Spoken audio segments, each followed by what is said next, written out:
What's up, guys? West Coast Picks here, and today I'm announcing the winners of the Sub-Zero Lock Challenge. You'll notice a couple other locks up on the counter here. That's because I dug out second and third place prizes. I thought people were deserving, and because it was pretty close at the end with the scores. So obviously, first place is the Avis Rock, the 8355 with the acid twin core, and this is going to go obviously to the first place person.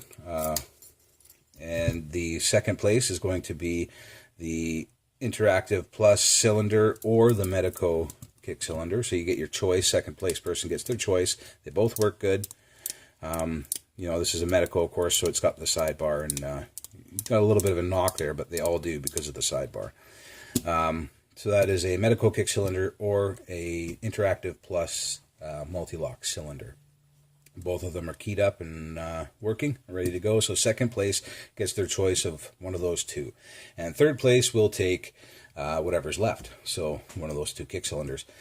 And first I'm going to go a bit over the rules, guys, and talk a little bit about my judgments and how hard they were for me. Acting as a judge isn't always easy.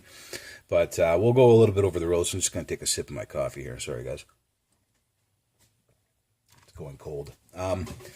So the rules were the lock has to be frozen and you have to freeze a drop of water on the lock to show that it's frozen. And the reason I did that is because to stop false starts. If you sit there and pick a lock, I've been picking it for a minute and I'm not getting it open. Stop the video, restart the video, try again.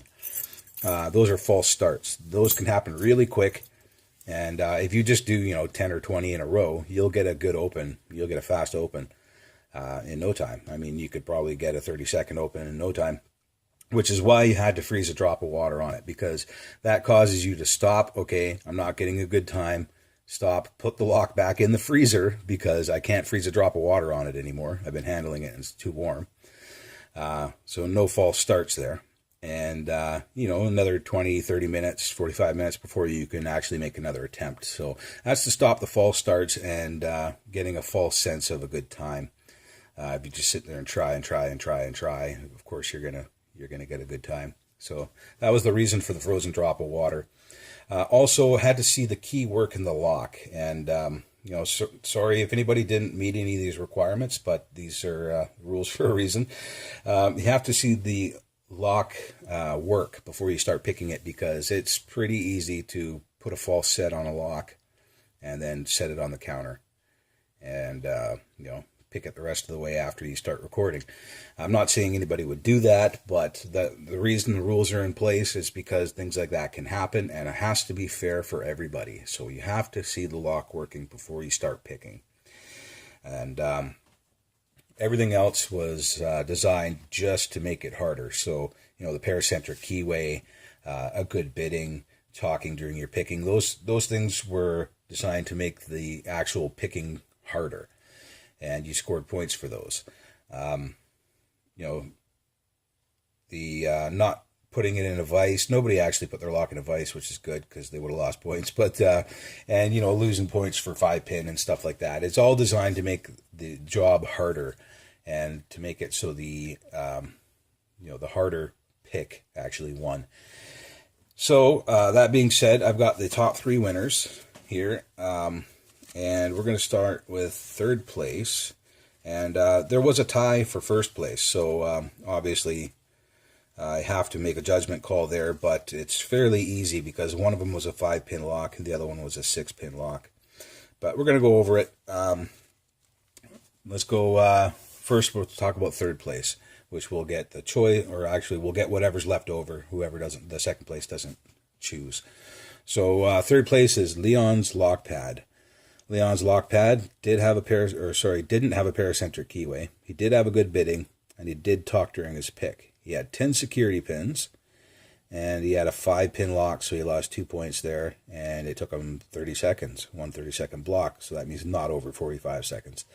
And he lost 1 point for that. So he lost 3 points altogether out of a 14-point score, which is a total of 11 points. So that is third place, Leon's Lock Pad. So good job, Leon. That was fun to watch, and you actually did really good. You did way better than I could.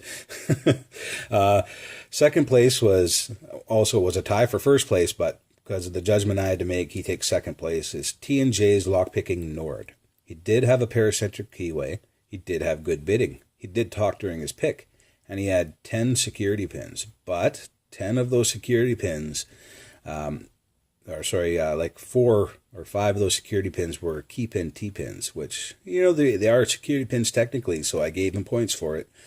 But they weren't as difficult as the actual first place winner's pins. But also, it was a 5-pin lock. So he lost 2 points there, and he got it in 30-second block, and so he lost only 1 point there, for a total of 13, which is an awesome score.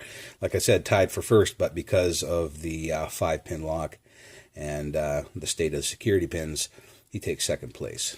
All right. So congratulations, T&J's Lockpicking Nord. You get your choice of one of those 2 kick cylinders, whichever one you want, and Leon will get the leftover.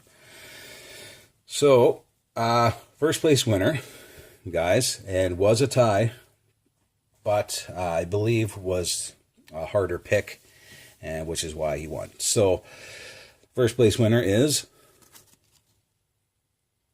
Super Llama, and this is his second attempt. So I got his first attempt actually stapled to the back of this card, and we'll take a look at that after, just to show you, how I structured the points and how it all worked out in the end, and how he kind of gamed the system, which is the way I made it. I made it so you guys could build your own locks and make a good score if you could. So he did have a paracentric keyway, he did have a good bidding, and he did talk during his pick. He had 8 security pins, so we have a total of 14. He didn't lose any points for a 5-pin lock because he did have a 6-pin lock, didn't have it in a vise, and he lost only 1 point for the 30 seconds it took him to pick it. So that's a total of 13, which was a tie, but because it's a 6-pin lock and his key pins were serrated instead of T-pins, so they were a lot harder. But the 6-pin lock alone would have broke the tie. And so he's the winner. First place is Super Llama. Like I said, that's his second attempt. His first attempt was 9 points, so wouldn't even have made the top 3. And that was a paracentric. It was the same lock. On essentially all he did was add a couple more pins and talk during his pick, and that gave him 4 more points. So he did have the paracentric keyway. He did have the good bidding, but he didn't talk during the pick. He talked through the rest of the video, but he didn't talk through the actual pick. So he didn't get any points there. He had the same 8 security pins, and it was only a 5-pin lock. So he lost 2 points there, and it still took him 30 seconds, and he lost 1 point there. So he had a total of 12 points, lost 3, and then, the total score was 9. But in the second attempt, he added a couple more pins to make it a 6-pin lock, so he didn't lose the 2 points, and he talked through the picking, which gave him an extra 2 points, which brought his 9 up to a 13. So I gave him first place. Super Llama, you take first place of this Avis Rock with the Acid Twin core. T&J's Lockpicking Nord, you get your choice of one of these 2 kick cylinders, whichever one you want, the Interactive Plus or the Medico. And Leon's Lockpad, you will get whatever T&J Lockpicking Nord does not choose. So that is it, guys. If you want to let me know, T&J's Lockpicking Nord, which one you want, and I will let Leon know which one he wins. And thanks to everyone who participated. Even if I had to count you out, or you didn't get a good score or anything like that, thanks everyone for participating. It was a lot of fun to watch you guys flail away with gloves on at a lock. I know it's hard. I did it in the opening video, and it took me like 4 minutes, and I scored like a 7, so I wouldn't have been anywhere near the top 3 here. But yeah, thanks everyone for trying. It was a lot of fun, and hopefully I can do this again next year. I'll try to do it next year around the winter time instead of at the end of winter like I did this year. But regardless, it was a lot of fun. Thanks everyone for watching. Thanks everyone for participating, and congratulations to all the winners. Thanks guys, and later.